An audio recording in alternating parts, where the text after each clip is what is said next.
안녕하세요. 저는 33살이고 제 남편은 38살입니다.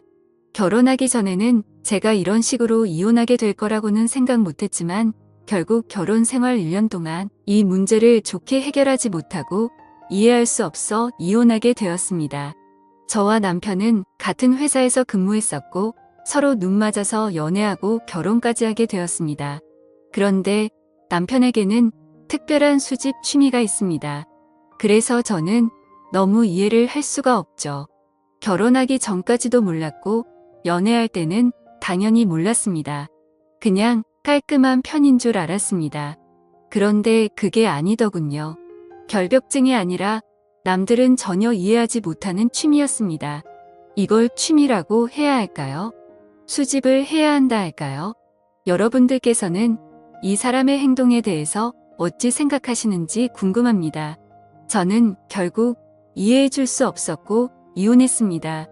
여기 새로 생긴 음식점인데 어때? 맛있을 것 같지? 지금 오픈 이벤트라서 싸게 먹을 수 있겠다. 여기 깔끔하니 음식도 잘 나오고 괜찮네. 앞으로 자주 와도 될 것 같은데. 나 이런 음식 좋아하잖아. 양고기는 여기가 최고인 듯한데. 그치? 냄새도 안 나고 확실히 사람 많은 이유가 있는 것 같아. 그렇게 저희는 즐거운 저녁 식사를 했고 이런저런 이야기하면서 앞으로 있을 우리의 미래의 계획을 세우고 있었습니다. 이때는 상견례하기 전이었습니다. 그런데 밥을 다 먹고 일어나 계산을 하러 가는데 남편이 제가 앉았던 자리에 가더니 뭘 주섬주섬 줍더라고요. 그래서 저는 계산하고 남편에게 가서 지금 뭐 하는 거야? 내가 뭐 떨어뜨렸어? 뭐가 있었어? 아니, 그런 거 없어. 그냥 실수로 뭐라도 떨어뜨렸나 해서 확인차 한번 봤지. 가자. 그렇게 저는 별 생각 없이 나왔고 그런 일들이 몇 번 있었습니다.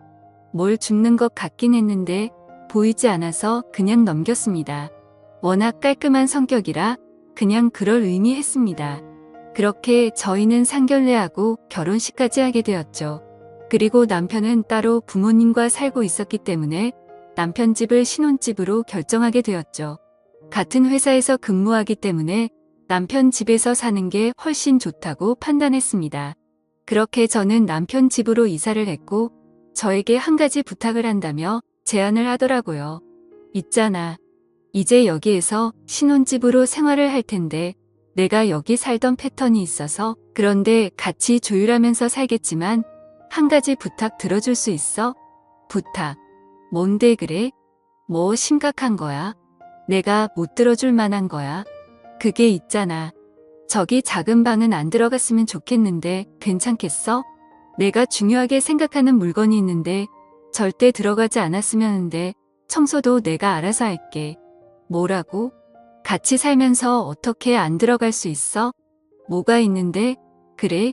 내가 알면 안 되는 것들이야? 우리 이제 부부인데 서로 숨길 게 있으면 안 되잖아. 그래. 그건 알지. 우리가 이제 부부니까 서로 숨기면 안 되지. 근데 내가 아직 정리가 안 돼 있어서 정리할 때까지 좀 기다려주면 안 될까? 그리고 시간 되면 내가 말할게. 알았지? 그래. 알았어. 서로 프라이버시는 존중해줘야지. 그렇지만 올해는 못 기다려. 방금 말했듯이 우리는 부부야. 서로 숨기는 게 있으면 안 되는 거야. 그렇게 저는 궁금한 점을 참고 남편을 이해해주기로 했습니다. 혼자 지내면서 살던 집에 제가 들어왔는데 일단 정리가 덜 된 것 같아 기다려주기로 했지만 도대체 뭐길래 이렇게 숨기려 하는지 이해하지 못했습니다. 그리고 항상 새벽 시간에 제가 자는 걸 확인하고 작은 방으로 들어가서 한참 있다가 나옵니다. 제가 모른 척하고 있었지만 새벽마다 작은 방으로 들어가는 걸 알고 있었습니다. 저는 점점 의심이 들었고 이걸 해결하고 싶었습니다. 언제까지 기다려줄 수는 없었습니다. 우리 이야기 좀 할 수 있을까? 아무리 생각해도 이건 정말 아닌 것 같아서 그래. 저기 작은 방에 도대체 뭐가 있길래 나한테 숨기면서 새벽에 몰래 들어가는 거야. 알고 있었던 거야. 내가 나중에 이야기하면 안 될까? 아직 정리가 안 돼서 최대한 빨리 정리하고 말해줄게. 진짜 이상한 거 아니니까 너무 심각하게 생각하지 마. 내 취미 생활이라서 그래. 나도 이 문제로 은근히 스트레스 받고 신경이 많이 쓰여서 좀 힘들어. 내 입장도 생각해줘야지. 우리 부부잖아. 알았어. 최대한 빨리 정리하도록 할게. 이번 달 안으로 정리할게. 알았지? 그렇게 남편과 다시 한번 대화를 하면서 저의 서운함을 말했고 제 말을 이해해주는 듯 싶었습니다. 그리고 다음 날 남편이 잠시 나갔다 온다면 같이 퇴근 후 집에 와서 옷 갈아입고 나가더라고요. 그리고 얼마 지나지 않아 박스를 여러 개 가지고 왔는데 작은 방에서 쓸 거라고 하면서 들어갔습니다. 문을 잠그고 방 안에 있는 물건들을 담는 듯 싶었습니다. 그렇게 저는 신경이 쓰였지만 저녁을 준비했고 남편은 다시 나와서 씻고 같이 저녁 먹었습니다. 참고 기다려주기로 했습니다. 남편을 사랑했기에 이해해주려 했습니다. 그렇게 며칠 동안 같은 행동을 반복하면서 저한테 거의 정리가 다 되었다면서 곧 끝난다는 말을 해주며 방마다 왔다 갔다 하면서 그렇게 작은 방을 모두 비웠습니다. 그리고는 작은 방이 열렸고 처음 작은 방에 들어갔을 때 그냥 책상밖에 없이 깔끔했습니다. 그래서 저는 다시 물어봤습니다. 이제 나한테 말해줘도 되지 않을까? 여기 작은 방에 있던 것들이 도대체 뭐였어? 숨기지 말고 솔직하게 말해줘. 그게 있잖아. 나는 수식하야. 내가 어디를 가든 우리가 밖에서 데이트를 하던 사소한 것 놓치기 싫어. 그날을 수집하는 취미를 가지고 있어. 그러니까 그게 뭔데? 돌려 말하지 말고 바른 대로 말해봐. 그러니까 뭘 수집하는 거냐고? 일단 오늘은 여기까지 말해줄게. 왜냐면 내가 아직 너한테 말할 준비가 안 되어 있어. 내 머릿속이 정리가 되면 말해줄게. 일단 나 차에 실은 짐 좀 정리하고 올게. 그렇게 확실하게 말을 안 해주고 나가버린 남편이 너무 당황했습니다. 저도 사람인지라 그동안도 정말 많이 참았다 생각하며 짜증이 나기 시작했습니다. 일단 작은 방 청소를 하려고 청소기를 돌리고 있는데 책상 밑에서 작은 물체가 한 개 빨려 들어왔습니다. 저는 청소기를 끄고 희한하게 생긴 물건을 보고 있었습니다.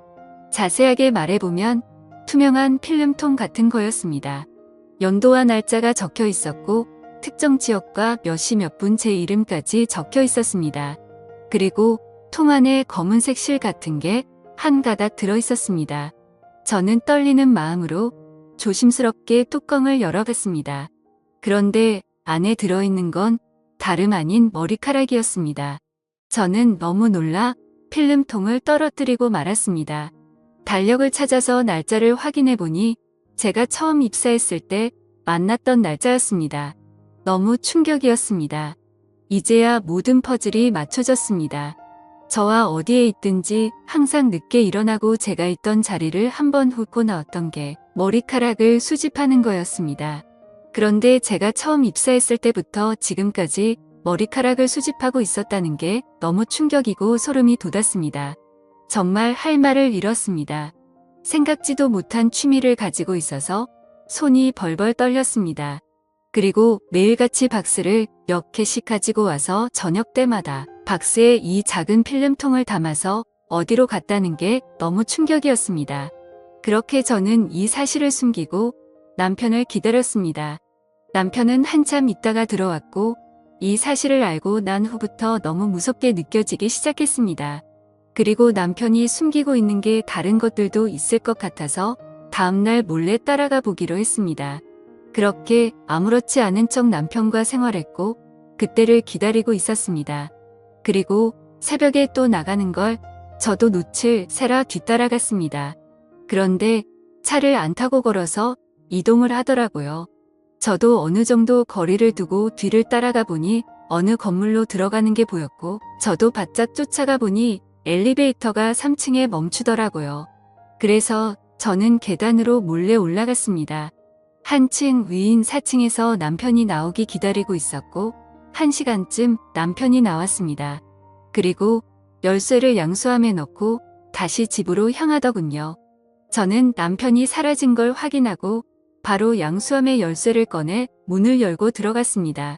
그리고는 문을 잠그고 불을 켰습니다. 제 눈앞에 펼쳐진 배경은 너무나도 끔찍했습니다. 수천 개를 넘어설 것 같은 필름통 등이 꽉 차 있었습니다.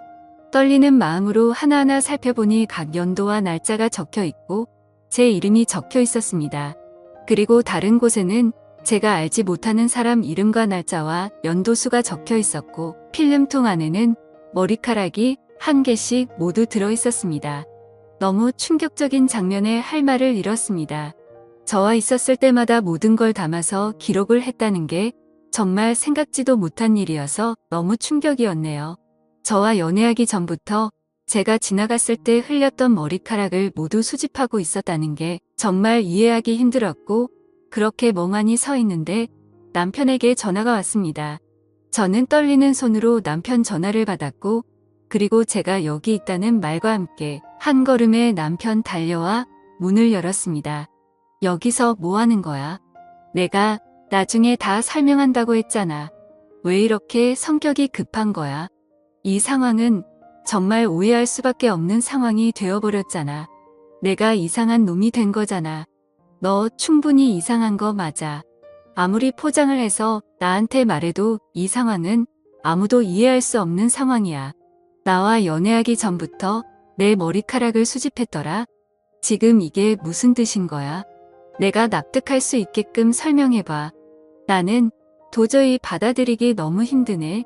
그냥 정말 단순히 아무 의미 부여 안 하고 한순간 한순간을 기억하기 위한 수집이었을 뿐이야. 봐봐. 다른 필름통에도 측정 날짜와 장소가 다 기입되어 있잖아. 그런데 그걸 왜 하필 머리카락으로 수집을 하는 거냐고. 나는 그걸 이해할 수 없는 거라니까. 그냥 일기를 쓰든지 하면 되지. 왜 이런 쓸데없는 걸 수집하는 건데? 그냥 어렸을 때부터 그랬어. 무언가 기록을 남기고 싶었는데 마침 머리카락이 보였고 그걸 보관했었는데 오늘 날까지 온 거야. 그럼 앞으로도 그럴 거야. 그런데 왜 남자 거는 전혀 없는 거야? 이유가 뭐야? 그냥 내가 수집하고 싶은 스타일일 뿐이야. 이제 알겠으면 내 소중한 공간에서 나가줄래? 아, 그래? 이 모든 것들이 나보다 소중하다는 거야. 너 지금 이 행동이 정상적인 행동으로 보이니? 하면서 엄청나게 많은 필름통을 모두 쓰러뜨렸습니다. 지금 내가 하는 말에는 나를 전혀 이해시킬 수 없는 것들이 너무 많아. 너희 부모님들도 알고 계시는 거야. 당연히 모르겠지. 경찰에 신고해야겠다. 내가 무슨 속셈으로 이러는지 난 알아야겠어. 왜 내가 소중하게 수집하는 걸 쓰러뜨려? 그리고 우리 부모님도 몰라. 나만의 소중한 기록의 취미이니까 더 이상 넘어오지 마. 안 그러면 우리 이혼하는 거야. 이렇게 못 살아? 정말 아무 이유 없이 그냥 단순한 수집 취미라고 했잖아. 그러니 더 이상 물어보지 마. 알았어? 아, 그래? 알았어. 나도 지금 내가 하고 있는 이상한 취미 나도 이해할 수 없어. 이렇게는 못 살 것 같아. 내 입장도 생각을 해줘야 하는 거 아니야? 이런 문제는 결혼하기 전에 이야기해야지. 왜 결혼하고 나서까지 숨기를 한 거야? 정말 너무 소름 돋는다. 이런 행동 당장 그만둬. 안 그럼 진짜 이혼이야. 알았어? 이래서 내가 말 안 하려 했던 거야. 그리고 나는 평생 이렇게 살아서 절대 그만둘 수 없어. 차라리 이혼하는 게 낫겠다. 그냥 이혼하자. 뭐라고? 진심으로 하는 말이야? 그러니까 너는 여기 있는 필름통에 들어있는 머리카락들이 더 소중하다는 거네. 그래, 알았어. 이혼해. 그리고 너무 열받아 뒤를 돌아서 나오려는데 제가 있던 자리에서 남편은 저의 머리카락이 떨어진 게 있는지 찾고 있었습니다. 너무 충격적으로 대놓고 하는 행동에 피가 떨려 나왔습니다. 그렇게 결국 양가 부모님 이 사실 모두 알게 되었으며 이혼 위자료 모두 남편이 물게 되었고 같이 회사 생활하는 것조차 소름이 돋아 저는 다른 회사로 이직했습니다. 살다 이런 취미를 가지고 있는 사람은 또 처음이네요. 아무리 사랑으로도 이해할 수 없는 행동이었습니다. 여러분들께서는 어떻게 생각하시나요? 남편의 행동이 정상적인 거였을까요? 정신적으로 문제가 있었던 걸까요? 제가 사랑으로 이겨내면서 이해하고 살았어야 했나요? 여러분들이 제 입장이었다면 어떤 결정을 내리셨을까요? 제 사연 읽어주셔서 감사합니다.